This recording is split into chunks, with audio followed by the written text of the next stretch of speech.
After the Big Bang, we believe that the universe expanded in a very rapid, inflationary manner.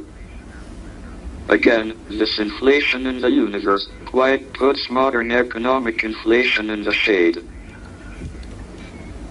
An increase of billions of percent in a tiny fraction of a second.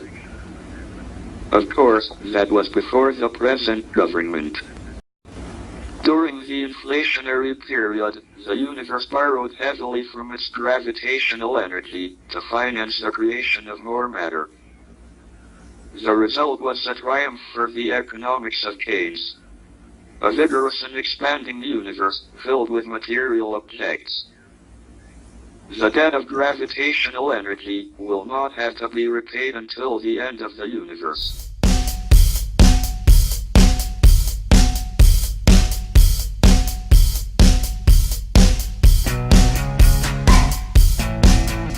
(1776), a new book called An Inquiry into the Nature and Causes of the Wealth of Nations, written by the Scottish philosopher Adam Smith, demystified the creation of wealth, explaining how capitalist economies grow.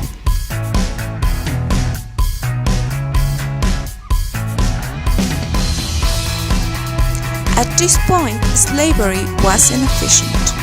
Violence was less incentively than money for a worker, and the cost of buying and maintaining slaves exceeded the cost of wages.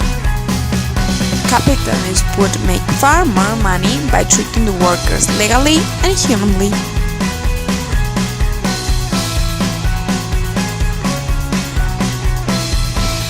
Another interesting conclusion is the specialization of work. He observed the pin-making industry and realized that one worker could make 20 pins per day, while a group of 10 workers well arranged could make 248,000 pins per day.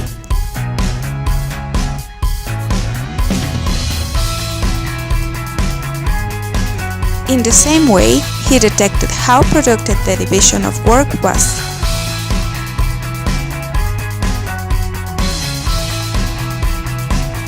By maximizing the own profit, individuals would inadvertently beneficialize society, providing goods that people want or need.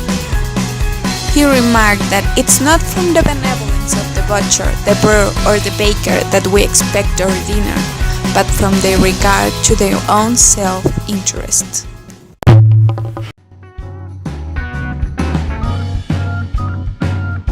But what is capitalism? Is a cultural and economic order that derives from the result of private property over the capital as a tool for production.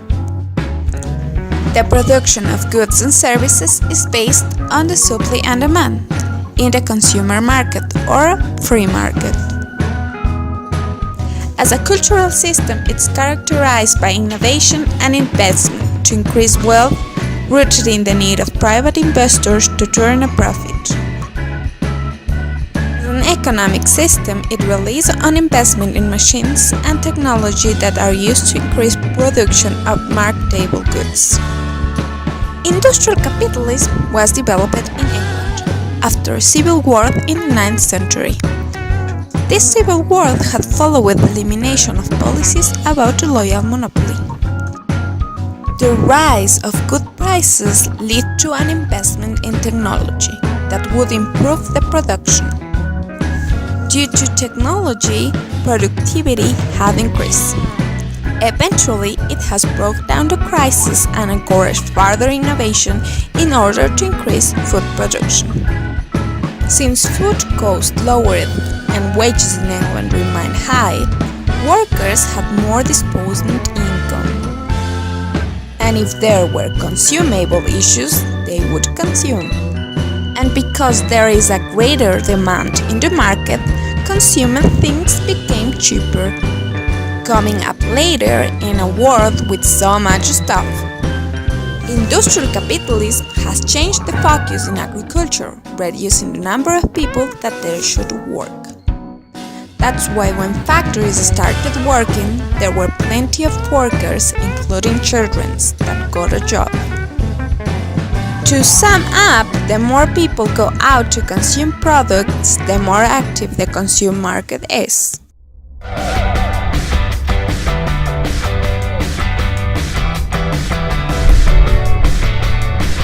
Publicity provides a critical role in educating people on what buying options are able. Also, publicity is one of the reasons why capitalism was developed in Great Britain in first place. An example of the ideas proposed at that time was that we as individuals should participate in the market as rational actors. However, the main idea popularized in England was that men and women are consumers as well as producers. Capitalists noticed how the consumer desire disappeared and how it influenced in the economy. Their conclusion was that the main sphere of trade, or rather to industry, and generally is the exorbitant appetite of men, which they will take pain to gratify. In this context, appetite was not just used for referring food.